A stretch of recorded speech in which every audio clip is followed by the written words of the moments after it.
వెంకటరెడ్డి గారికి, అట్లాగే పాపిరెడ్డి గారికి అందరికి నమస్కారం. మీకు అట్లాగే మనకు అమ్మ టీవీ ప్రేక్షకులకు కూడా.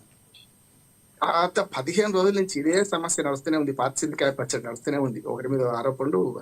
పాపిరెడ్డి గారితో పూర్తిగా ఏకీపిస్తున్నాను. నేను కూడా ఏ పార్టీకి చెందిన వ్యక్తిని కాదు కనుక పూర్తిగా ఏకీపిస్తున్నాను. తప్పుకు తప్పు ఒప్పు చూపెడుతున్నారు. గత సంవత్సరంగా రాష్ట్రంలో జరుగుతుంది ఏంటంటే మైండ్ గేమ్ రాజకీయాలు, డైవర్షన్ పాలిటిక్స్ జరుగుతున్నాయి. మేడిగడ్డ కుంగుబాటు మొదలైంది. మేడిగడ్డ కుంగుబాటు, ఆ తర్వాత వరుసగా మీకు గొర్రెల కుంభకోణం, తర్వాత టెలిఫోన్ ట్యాపింగ్. ఇట్లా చూసుకుంటే మొన్నటి హైడ్రా, మూసి, మన కొండా సురేఖ ఆ సినిమా వాళ్ళు అనడం, మొన్న అల్లు అర్జున్ లొల్లి, ఇదంతా చూస్తే ఇప్పుడేమో ఇప్పుడు ఏది మన కేటీఆర్ కేసు. ఇవన్నీ చూస్తే మనకు అర్థమైంది ఏంటంటే ఈ మొత్తం డైవర్ట్ చేసుకుంటూ నిజమైన ప్రజా సమస్యలు వెనక్కిపోతున్నాయి. నా ఆందోళన అంతా పాపిరెడ్డి గారి నాదే ఆందోళన ఏంటంటే పార్టీ వాళ్ళకి లేదని కాదు, కానీ వాళ్ళు పార్టీ మూసలో మాట్లాడాలి కనుక అట్లా మాట్లాడతారు. అంతకని ఏం లేదు. వాళ్ళందరికీ తెలుసు నిజమేంటో, వాళ్ళకు కూడా తెలుసు. వాళ్ళ హృదయాల ఆత్మ పరిశీలన చేసుకుంటే వాళ్ళకు కూడా తెలుసు ఎవరు తప్పు చేసి ఎవరు తప్పు చేసినట్టు. కడిగిన ముత్యాలు ఎవరు లేరు. పాపిరెడ్డి గారితో ఏకీపిస్తున్నాను. అందరూ కూడా దొరికితే దొంగ, దొరకకపోతే దొర నడుస్తున్నాయి. కనుక ఇప్పుడు నిజంగా ప్రజా సమస్యలు ఎన్నున్నాయి. హాస్టల్లో పిల్లలు చచ్చిపోతున్నారు, దాని సంగతి ఎవరు పట్టించుకోడు ఉంటుందా. ఇవాళ తెల్ల బంగారం తెల్లబోయింది, అయిపోయింది మొత్తం. దుకాణం బంద్, కేల్కతం దుకాణం బంద్. మళ్ళీ వచ్చే పండుగకి ఇట్లే రాలే. ఓట్ల సన్న ఓట్ల అమ్మేది కానీ సబ్సిడీ వచ్చినాయి, 500 రూపాయలు వచ్చినాయి రాలేదు, ఇంకా పోతున్నది. ఇట్లా చూసుకుంటే మీకు రాష్ట్రంలో సమస్యల కొదవ ఏం లేదు. కానీ ఆ సమస్యలు పక్కదారి పట్టించే క్రమంలో వ్యక్తిగతమైన కేసులు, వ్యక్తిగతమైన దూషణ తిరస్కారాలు జరుగుతున్నాయి. ఇందులో ఏమంటున్నానంటే తప్పుకు తప్పు ఒప్పు ఎప్పుడు కాదు. ఇప్పుడు అస్సలుగా నేను యాజ్ అడ్వకేట్ గా మాట్లాడతాను. నాకు ఏ పక్షపాతం లేదు. వెంకటరెడ్డి గారు కూడా తెలుసు, మన రామ్మోహన్ గారు కొత్తగాని నేను మొదటి నుంచి ఏం చెప్తున్నానంటే ఈ కేసులో కేసు గురించే మాట్లాడదామా, లేకుంటే ఒకరినొకటి తిట్టుకుందామా. తిట్టుకోవడం అంటే వాళ్ళు చేస్తారు ఆ పని. నేను మన పాపిరెడ్డి గారు మేము చెయ్యం. నేనేమంటున్నానంటే ఈ కేసులో యాజ్ ఏ అడ్వకేట్ గా నేను 3 విషయాలు చెప్తున్నాను.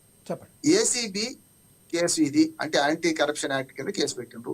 ఆ కేసు, ఆ సెక్షన్ చెల్లయ్య నేను అంటున్నాను, న్యాయవాదిగా చెప్తున్నాను. రేపు పొద్దున మనం మీడియా ట్రయల్ చేస్తున్నాం, లేకుంటే మన రాజకీయ ట్రయల్ చేస్తున్నాం కాకపోవచ్చు, కానీ వాస్తవాలు కొన్ని మాట్లాడుకోవాలి కదా. అవినీతి నిరోధక చట్టం కింద ఎవరినైనా అరెస్ట్ చేయాలంటే పర్మిషన్ తీసుకోవాలంటే పబ్లిక్ సర్వెంట్ మీద పర్మిషన్ తీసుకోవాలి. అది గవర్నెన్స్ తీసుకున్నారు. అది ఒక్కటి మంచి పని చేశారు అంటున్నాను. అది లేకపోతే సాంకేతికంగా ఇప్పటికే కేసు పోతుండే. రెండోది ఏంటంటే ఇక్కడ అవినీతి అంటే చేతులు మారినాయి. అవినీతి 2 రకాలు. ఒకటేమో చేయాల్సిన పని చేయకపోవడం కూడా అవినీతి, చేయకూడని పని చేస్తే కూడా అవినీతి. అంటే డబ్బులు చేతులు మారితే యాంటీ కరప్షన్ ఏముంటదంటే, కరప్షన్ అంటే విధులకు హాజరు కాకపోతే కరప్షన్ కి రావాలి లెక్క అయితే కానీ ఇక్కడ ఏంటంటే ఆ యాక్ట్ లో మంచి మాట ఉన్నది. ఏమనంటే అవినీతి నిరోధక యాక్ట్ లో ఏముందంటే లంచం తీసుకున్న వాడు ఎంత నేరస్తుడు, ఇచ్చిన వాడు కూడా అంతే నేరస్తుడు. అదొకటి వస్తున్నది. కనుక ఇక్కడ ఏమైంది, మొదలు అసలు ఈ కేసు మొదలైంది చూసుకుంటే మీకు ఎక్కడ కూడా పైసలు డబ్బులు చేతులు మారలే, హవాలమనేలాగా వీటిని మారలే. అందుకని ఇప్పుడు ముప్పేట దాడిని ఎదుర్కొంటున్న కేటీఆర్ కు 3 రకాలుగా ఉన్నది. ఒకటేమో రాజకీయ పార్టీ నుంచి లొల్లి, రెండోది ఈడీఆర్టీస్ దాడి చేస్తుంది, ఇటేమో ఏసీబీ దాడి చేస్తుంది. ఫస్ట్ ఏసీబీ కేసు దగ్గరకు వస్తాను లక్ష్మణ్ గారు. ఏసీబీ కేసు పెట్టిన దానిలో ఉందా లేదా హైకోర్టు ఏవైతే ప్రశ్నలు అడిగిందో అవి కూడా గత నెల నుంచి నేను అడుగుతున్నాను. నేను అడిగిన ప్రశ్నలు వాళ్ళు అడుగుతున్నారంటే నేను గొప్ప అని చెప్పడం లేదు, కానీ నేను ఏవైతే మౌలికమైన ప్రశ్నలు వేస్తున్నా ఆ ప్రశ్నలు అడిగింది. కాకపోతే విచారణ కొనసాగించండి, నష్టం లేదన్నాడు. స్కాచ్ పిట్స్ అనుమతి చేయకపోవడం మాత్రాన మొత్తం కేసు రుజువైనట్టు కాదు, కేసు ఏదో కేటీఆర్ గారికి శిక్ష పడ్డట్టు కూడా కాదంటున్నాడు. స్కాచ్ పిట్స్ అలౌ చేయలేదు. దానికి చాలా కారణాలు ఉంటాయి. ఎందుకంటే విచారణ జరుగుతున్న సందర్భాల్లో ఆపితే ఇంకో సంకేతం పోతుంది అనే ఉద్దేశంగా వాళ్ళు చేశారు. రెండోది ఏంటంటే ఇక్కడ డబ్బులు చెక్కు ద్వారా పోయినాయి, డబ్బులు మారినాయి. అందులో 3 సాంకేతిక లోపాలు. 3 సాంకేతిక లోపాల్లో ఒక సామెత ఉంది, కుక్క చేసే పని కుక్క, గాడిద చేసే పని గాడిద చేయాలట. ఎలక్షన్ రూల్స్ వైలేట్ అయినాయి, మన మోడల్ కోడ్ ఆఫ్ కండక్ట్ ఉన్నదని అనుకుంటే దానికి ఎవరు చర్య తీసుకోవాలి? నిజంగా ఆనాడే వెంటనే మన అప్పటి ఎలక్షన్ కమిటీ చర్య తీసుకోవచ్చు. గతంలో అయింది కూడా. 2023 ఎన్నికలకు ముందు రైతు బంధుకు అనుమతి ఇచ్చిన అదే ఎన్నికల కమిషన్ ఒక మాట హరీష్ రావు ఒక మాట తప్పుడు మాట అనడం వల్ల, అంటే తప్పుడు మాట అంటే వెంటనే ఉత్సాహపడ్డాడు. వెంటనే మీకు వచ్చేస్తున్నాయి, రేపటికాల డబ్బులు వచ్చేస్తుందా లేదా, ఇవి కూడా సాంకేతికంగా లోపల జరిగింది, మనకి ప్రజలకు తెలియదు కనుక అది ఆగింది, ఇది ఆగలేదు. కానీ దానికి ఎవరి చర్య తీసుకోవాలి? ఎలక్షన్ కమిషన్ వాటి చర్య తీసుకోవాలి. అది వాళ్ళ పని. రెండో సాంకేతికంగా ఈ మొత్తం కేసులో నాకు అర్థమైంది ఏంటంటే సాంకేతికంగా ప్రొసీజర్ ల్యాబ్సే ఉన్నాయి, కానీ అవినీతి జరిగిందా లేదా ఇంకా లోతుగా పోతే తెలుస్తుంది. అవినీతి జరగలేదంటే కేటీఆర్ గారికి అడిగిన ముత్యం నేను అంటలేను, కానీ అవినీతి జరిగిందా లేదా అనడానికి ఇది ఆధారం కాదు. ఈ కేసు నిలబడదు అంటున్నాను. నా అంచనా ప్రకారం నిలబడదు అంటున్నాను. నిలబడదా రేపు పొద్దున నేను అడ్వకేట్ మా డాక్టర్లకు స్వేచ్ఛ ఉంటుంది. డాక్టర్లు ఏంటంటే తన నైపుణ్యం ద్వారా ఆపరేషన్ చేస్తే తన నైపుణ్యంతో పేషెంట్ బతుకుతాడా చేస్తాడా, ఆపరేషన్ సక్సెస్, పేషెంట్ డైడ్ కూడా అవుతా, అంత నైపుణ్యం ఉంటాడు. మాకు అడ్వకేట్లకి ఏంటంటే మేము వాదన వినిపించగలుగుతాం. ఆ వాదన కోర్టు ఒప్పుకొని ఆడ పచ్చ స్థిరాతులు కూర్చుంటాడు, పచ్చ పెన్ను పెట్టుకొని ఆయన రాసింది లెక్క. కనుక ఇక్కడ కేటీఆర్ కడిగిన ముత్యంలో బయటకు వస్తారని నేను అంటలేను, కానీ ఇందులో ప్రొసీజర్ ఆస్పెక్ట్ లో జరిగిన దానికి ఏసీబీ కేసు ఏది వర్తించదు. నెంబర్ 1. రెండోది ఈడీ ఎంట్రీ.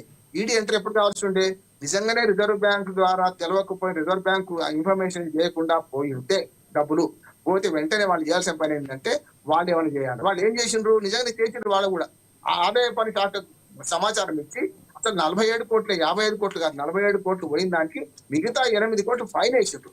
ఆ ఫైన్ తెలంగాణ రాష్ట్ర ప్రభుత్వం కట్టింది. నేను ఏమంటున్నానంటే ప్రభుత్వాలు శాశ్వతం, పార్టీలు కాదు. అప్పుడైనా తెలంగాణ రాష్ట్ర ప్రభుత్వమే, ఇప్పుడైనా తెలంగాణ రాష్ట్ర ప్రభుత్వం చెల్లించింది. ఈ 55 కోట్ల రూపాయలు అక్కడికి పోయినట్టు అక్కడికి వచ్చింది. అన్ని రకాలుగా మన రుజువులు ఉన్నాయి.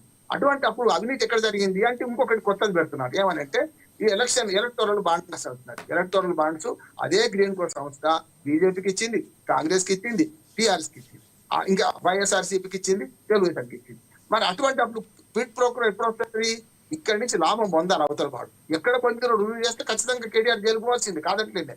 ఇక్కడ పొందినరా లేదా అనడానికి ఆధారం లేదు. ఎలక్టోరల్ బాండ్స్ సరి అయినవని తెచ్చింది బీజేపీ, లాభపడ్డది కూడా బీజేపీకి అత్యంత ఎక్కువ వచ్చిన నిధులు. అట్లానే రెండో పార్టీగా కాంగ్రెస్ కి వచ్చినాయి, మూడో పార్టీగా ప్రాంతీయ పార్టీలో ఫస్ట్ స్థానంలో బీఆర్ఎస్ ఉంది ఆనాడు. అంటే అధికారంలో ఎవరుంటే వాళ్ళకి విరాళాలు వస్తాయి. కానీ గతంలో లాగా సూట్ కేసుల ద్వారాను అక్రమంగా ఇచ్చే హవాలేమని మాని ఈ ఎలక్టోరల్ బాండ్స్ వల్ల లీగల్ విరాళాలు పెరిగినాయి. మంచిది అంటున్నాడు. లీగల్ విరాళాలు ఇవ్వడం మంచిది. లేకపోతే బంగారు లక్ష్మణ్ గారు జైలుకు పోయిండ్రు. అంతకుముందు హెచ్డి దేశ్ముఖ్, ఎక్కడ అప్పటి సుబ్రహ్మణ్యం మన ఆర్థిక శాఖ మంత్రి నెహ్రూ హయాంలో ఆయన మంత్రి పదవి పోయింది. అట్లాంటి సంఘటనలు రాకుండా ఇప్పుడు విరాళాలు ఇవ్వడానికి మంచి ఏంటంటే మార్గం ఎలక్టోరల్ బాండ్స్. దాంట్లో ఎవరు లాభపడలేదంటే అధికారంలో లాభపడతారు, కమ్యూనిస్ట్ పార్టీలకు రావు, పోరాట పార్టీలకు రావు. అందుకని ఇక్కడ ఏంటంటే దీనిలో మనం అర్థం చేసుకోవాల్సింది ఏంటంటే ఏసీబీ కేసు ఇవాళ నిలబడుతుందా లేదా, నెంబర్ 1. ఇక చుక్కెదురైందంటారా, కోర్టులో ప్రతి తీర్పును మనం స్క్రూటినీ చేసుకుంటూ పోతే ఇప్పటికీ రిలీఫ్ లభించలే. నేను ఇది కూడా చెప్తున్నాను. సుప్రీంకోర్టు కేసు పెండింగ్ లో ఉన్నది. సుప్రీంకోర్టు కేసు పెండింగ్ లో ఏమున్నది, 15వ తారీఖు వాయిదా వేసిండ్రు.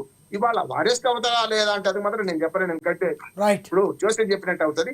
రేపు పొద్దున ఏ మెడ మీద కత్తి, కేటీఆర్ మెడ మీద కత్తి ఇప్పుడున్నది. ఎందుకంటే రేపు కావచ్చు, ఇవాళ కావచ్చు, రేపు ఎల్లుండి కావచ్చు అరెస్ట్. ఇప్పుడు విచారణలో ఉన్నారు కదా వారు. కానీ అధికారులకు ఉన్న ఏదైతే విజ్ఞానము రాజకీయ నాయకులు ఉండకపోవచ్చు. రాజకీయ నాయకులు ఆదేశిస్తారు. నేను అదే చెప్తున్నాను. రాజశేఖర రెడ్డి గారి హయాంలో ఎవరు జైలుకు పోయినారు, రాజశేఖర రెడ్డి గారు పోలే, చనిపోయాడు. ఆయన గురించి మనం వేరే మాట్లాడు. కానీ ఎవరు పోయినారు, శ్రీలక్ష్మి, బీబీ ఆచార్య పోయింది జైలుకు. అట్లానే జగన్మోహన్ రెడ్డి చేసిన అక్రమాలకు కొందరు అప్పుడు జైలుకు పోయింది. ఇప్పుడు ఏమంటున్నానంటే చెప్పవర్ లేని కేటీఆర్ ఎక్కడ సంతకం పెట్టిండు, ఎట్లా పట్టిండు,